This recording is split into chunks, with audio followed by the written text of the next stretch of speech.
Assalamualaikum warahmatullahi wabarakatuh. Hai pemirsa, apa kabarnya? Pada hari ini seperti biasanya di konsultasi kesehatan bersama saya Pepti Rizkawati, kita akan membawakan satu tema mengenai kesehatan, yaitu mengenai mioma uteri bersama dengan Dr. R.M. Ali Fadli, SPOG, dokter spesialis obstetri ginekologi yang sudah hadir di sebelah saya. Hai dokter. Alhamdulillah. Sehat? Oh, udah jawab duluan saya. Nah, karena pasti sehat ya dok ya, kalau bisa talk show di sini kita ngasih informasi untuk ke pemirsa semua di rumah, berarti sehat dong. Iya, alhamdulillah. Iya, dokter, kita ngobrolin mengenai mioma uteri karena memang penasaran dok. Minggu lalu kita sempat ngobrol juga mengenai mioma uteri, mengenai dysmenorrhea sekunder, Ya. Nah, ini mioma uteri ini bisa masuk ke sana nggak sih dok? Termasuk ke dysmenorrhea sekunder itu nggak sih? Oh iya, bisa aja kayak gitu. Jadi kita harus bahas dulu sebenarnya apa sih mioma uteri. Nah, itu gitu. dulu yang penting justru. Jadi mioma uteri ini adalah tumor jinak pada otot polos rahim seperti itu.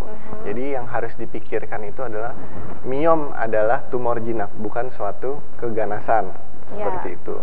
Nah, miom ini dapat menyebabkan gejala, salah satunya adalah dysmenorrhea itu.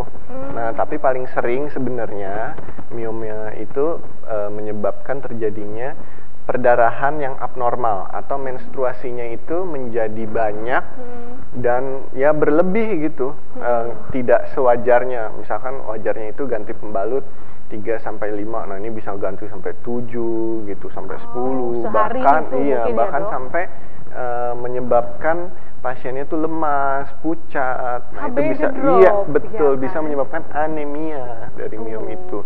Gejalanya tuh itu. Menstruasi banyak, kemudian juga bisa adanya nyeri pada perut. Sebenarnya sih dia nyerinya itu kayak begah gitu. Dan kalau misalnya dia sudah besar sekali, maka itu bisa menyebabkan gangguan pada pipisnya gitu. Buang air kecilnya itu jadi lebih sering gitu. Sakit nggak dok? Nggak sakit cuman lebih gitu. Sering ya? Ya karena rahim yang membesar itu karena miom akan menyebabkan posisi dari kandung kencing itu, kandung kemihnya itu tertekan. Jadi seolah-olah penuh, makanya dia sering pipis seperti itu. Kalau nyeri yang dirasakannya apakah untuk miom ini ketika akan haid aja atau hari-hari biasa pun ada rasa sakit dok? Karakteristiknya berbeda-beda gitu. Beda-beda juga ya? Beda.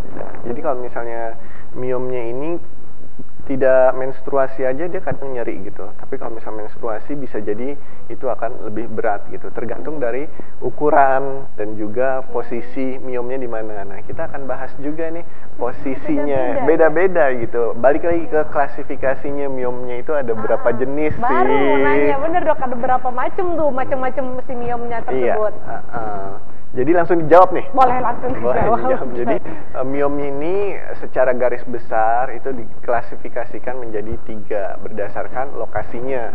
Ada yang disebut sebagai mioma submukosal, ada yang disebut sebagai mioma intramural, atau ada lagi mioma subserosa gitu. Jadi yang menyebabkan perdarahan banyak itu yang paling sering itu karena submukosal, tipenya yang submukosal. Nah, sedangkan intramural dan subserosa itu keluhannya lebih sering perutnya membesar, begah, terkadang nyeri gitu. Dan udah pasti juga pada saat menstruasi dia menjadi lebih banyak mensnya.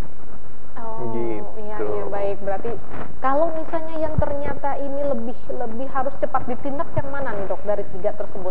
Nah, sebenarnya yang sudah menyebabkan gangguan hemodinamik gitu. Contohnya penurunan HB seperti itu gitu. Sampai dia shock.